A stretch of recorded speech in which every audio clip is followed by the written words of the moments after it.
오늘 우리에게 주시는 하나님의 말씀을 보시겠습니다. 마태복음 10장 34절에서 42절까지의 말씀입니다.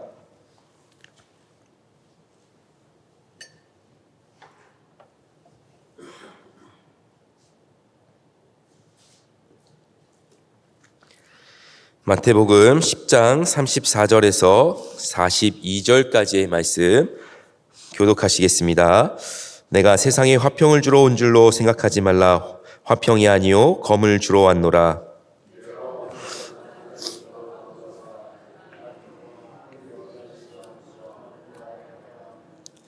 사람의 원수가 자기 집안 식구리라.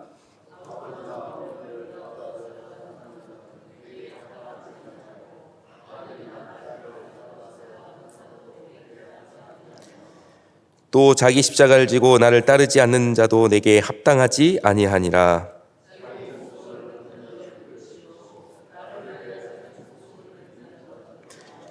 너희를 영접하는 자는 나를 영접하는 것이요 나를 영접하는 자는 나를 보내신 이를 영접하는 것이니라.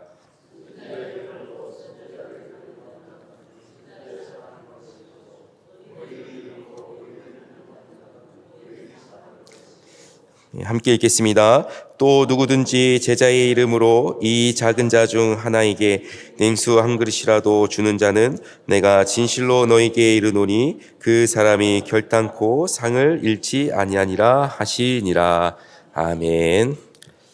네, 이 시간 성령님께서 우리에게 주시는 말씀을 통해서 우리의 믿음이 더욱더 하나님께 나가기를 소망합니다.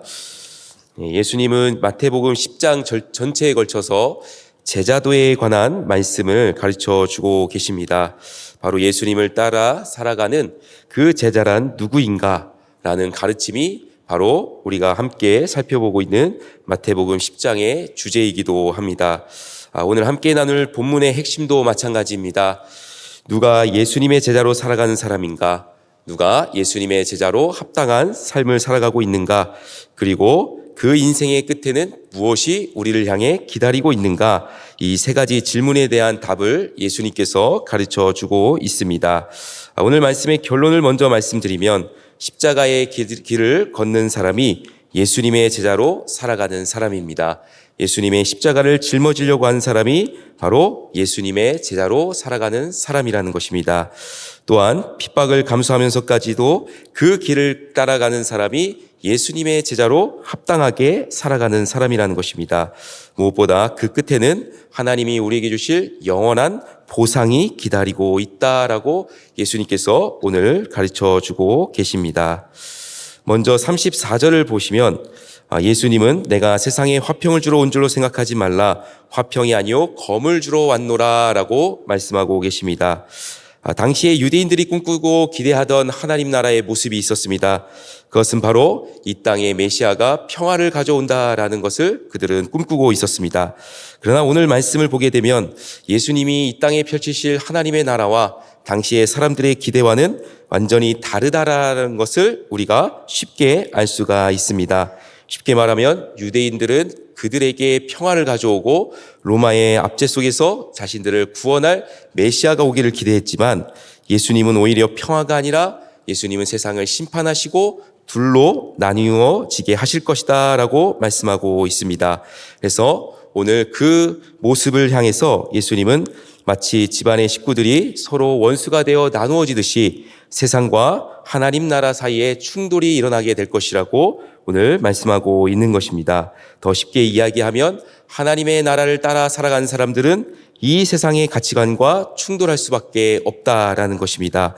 그래서 예수님의 가르침을 따라서 우리가 살아갈 때는 반드시 겪게 되는 일이 있다라고 말씀하고 있습니다.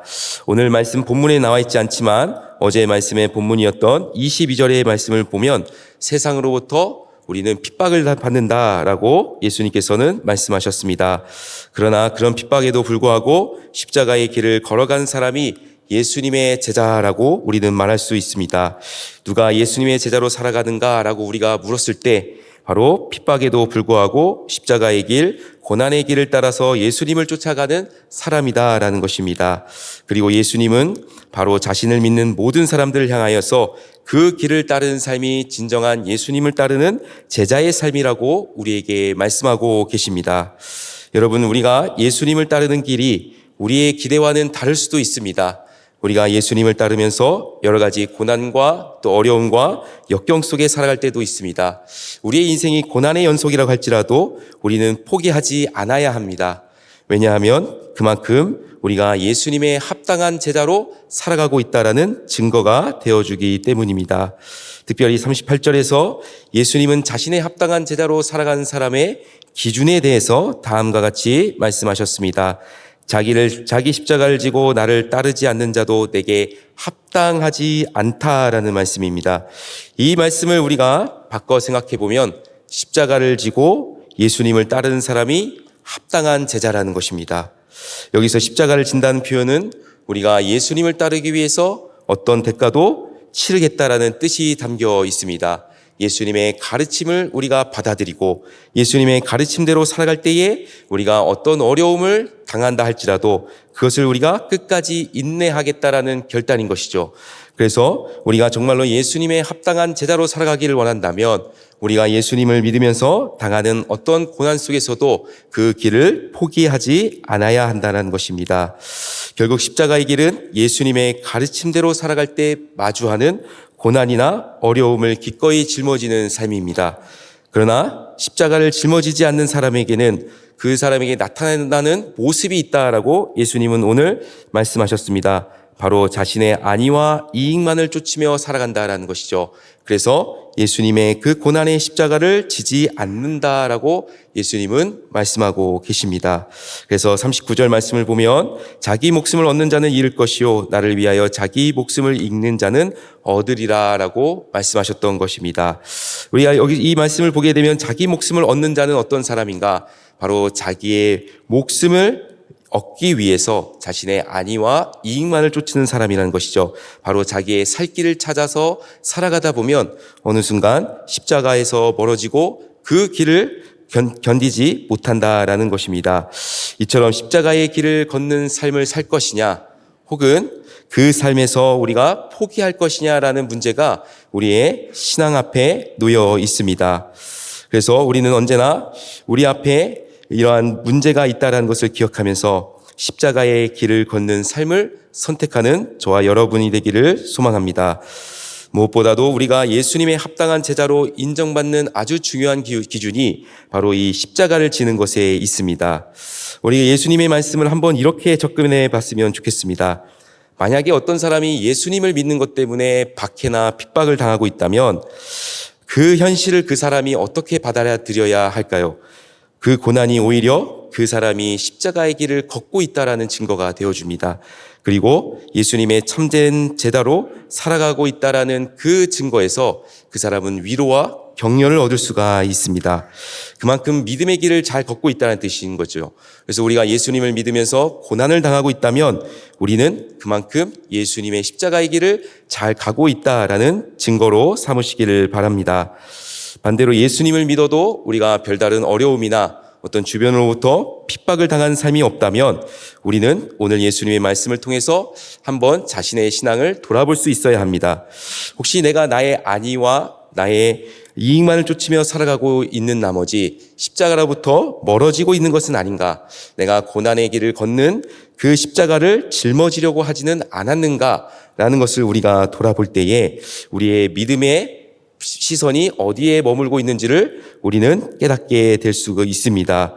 그러므로 십자가의 길을 걸어가면서 겪는 고난이 있다면 지금 예수님의 제자로 잘 가고 있다라는 증거로 삼으시고 거기에서 주님이 주시는 위로와 격려를 얻으시기를 바랍니다. 한편으로는 날마다 십자가 앞에서 우리의 모습을 점검해 봤으면 좋겠습니다. 우리의 모습 속에서 십자가가 아닌 우리 자신의 삶의 안위만을 쫓고 있다면 믿음의 시선을 십자가로 다시 한번 옮기면서 예수님의 그 길을 걸어가겠다고 결단하는 저와 여러분이 되기를 소망합니다. 마지막으로 이처럼 우리가 십자가의 길을 걸으면서 예수님의 제자로 살아갈 때 그 끝에 기다리고 있는 것이 있습니다. 40절에서 42절 말씀에 나와 있듯이 우리에게는 영원한 보상이 주어지는 날이 있다라는 것입니다. 우리 40절 말씀을 보면 예수님은 너희를 영접하는 자는 나를 영접하는 것이요 나를 영접하는 자는 나를 보내신 이를 영접하는 것이다 라고 말씀하셨습니다. 이 말씀의 의미를 한번 생각해 보면 41절의 말씀과 연결됩니다. 41절 말씀을 보면 선지자를 영접하는 사람에게는 그만큼 선지자의 상이 있고 의인을 영접하는 사람에게는 의인의 상이 있듯이 예수님을 믿는 삶에도 마찬가지로 그에 합당한 보상이 있다라는 것이죠. 그렇다면 예수님께서 우리에게 주실 그 보상은 무엇입니까? 우리 오늘 본문 말씀엔 나와 있지 않지만 어제 본문 말씀이었던 32절을 보게 되면 예수님께서는 누구든지 사람 앞에서 나를 시인하면 나도 하늘에 계신 내 아버지 앞에서 그를 시인하겠다라고 약속하셨습니다. 바로 마지막 심판대 앞에서 우리의 믿음이 인정받는 날이 온다라는 것이죠. 그것이 바로 우리에게 주어질 영원한 보상이고 그것은 결단코 우리가 잃어버리지 않을 보상이 된다라는 것입니다. 특별히 베드로전서 4장 12절에 보면 우리를 연단하려고 오는 불의 시험을 이상히 여기지 말라고 말씀하고 있습니다. 우리가 예수님을 믿고 따라가는 삶 속에서 오는 여러 가지 시험은 바로 우리의 믿음을 연단하기 위해서 온다라는 것이죠. 그리고 그것을 통해서 우리가 이상히 여기지 말아야 할 이유는 바로 우리는 예수님의 고난에 참여하고 있는 것이 되며 마지막 날에 하나님께서 영광 가운데서 나타날 때에 우리에게 즐거움과 또 기뻐하게 하시는 일이 있을 것이기 때문이라는 것입니다. 쉽게 말하면 우리가 이 땅에 살면서 예수님을 믿으며 살아갈 때에 고난이 있고 어려움이 있지만 그러나 마지막 날에 우리에게 기다리고 있는 보상이 있기 때문에 오늘 우리가 당하는 어려움 가운데서 우리는 소망을 품을 수 있다라는 것입니다. 그래서 무엇보다도 우리가 십자가의 길을 걷는 동안에 우리가 어려움 가운데에 있다면 마지막 날에 우리를 기다리고 있는 영원한 보상을 소망하시기를 바랍니다. 그렇게 할 때에 주님께서 우리에게 위로와 기쁨을 주실 줄로 믿습니다. 이제 말씀을 마치겠습니다. 십자가의 길을 걷는 예수님의 참된 제자로 살아가는 삶을 결코 포기하시기를 마시기를 바랍니다. 끝까지 인내하며 믿음의 경주를 마칠 때에 하나님이 영광 가운데서 우리에게 주실 그 영원한 보상을 우리가 소망하기를 원합니다. 그것을 통해서 오늘도 십자가의 길을 걷는 예수님의 참된 제자로 살아가는 우리 모든 성도님들 되기를 소망합니다. 기도드리겠습니다. 하나님 아버지 감사합니다. 오늘도 예수님의 가르침을 통해서 우리가 예수님의 제자로 어떻게 살아가야 되는지를 가르쳐 주셔서 감사합니다. 하나님, 우리가 예수님을 믿고 또 예수님의 제자로 살아가는 모든 삶 속에서 날마다 십자가를 바라보며 살아가기를 원합니다. 우리 자신의 삶의 이익도 중요하지만 그러나 우리에게는 십자가의 길을 걷고 그것을 짊어지는 참된 제자의 삶이 더 중요한 가치가 있다는 것을 믿고 날마다 믿음의 경주를 해나가기를 원합니다. 우리 성도님들 가운데서 예수님을 믿으면서 당하는 어려움이나 고난이 있다면 하나님 날마다 위로와 격려를 주시고 마지막 날에 주실 그 영원한 보상을 기대하면서 나아갈 때에 하나님 어떠한 어려움도 이겨내게 하실 줄로 믿습니다. 현재의 고난은 장차 우리에게 나타날 영광과 비교할 수 없다라는 고백처럼 하나님 우리가 마지막 날에 하나님께서 우리를 인정해 주시고 또 우리와 영원히 함께 하실 그 날을 우리가 사모하며 오늘도 묵묵히 십자가의 길을 걸어가기를 원합니다. 그리하여 마지막 날에 예수님의 참된 제자로 인정받는 우리 모든 성도님들 되기를 간절히 원하며 예수님의 이름으로 기도드렸습니다. 아멘.